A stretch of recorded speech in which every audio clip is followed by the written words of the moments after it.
கிடைச்சா அது கிரீடம் ஒண்ணு உருவாக்கு. உன்னை குத்தி உலகமே ஒரு ஆனந்தம் அடையுமே. திருப்பி அடிக்கும் போதுதான் யாரு நீன்னு புரியுமே. It's time to give it back to mommy.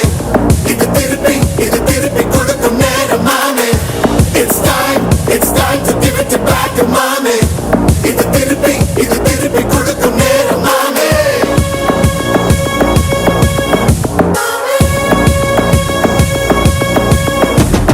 நுழைஞ்சா மேகமே மழையை கொடுக்குமே. கிழிஞ்சா விதையிலே தான் காடு பறக்குமே. புதிய எதிரியை என்னை எதிர்க்கவே. பழைய எதிரிகள் என் ரசிக படை.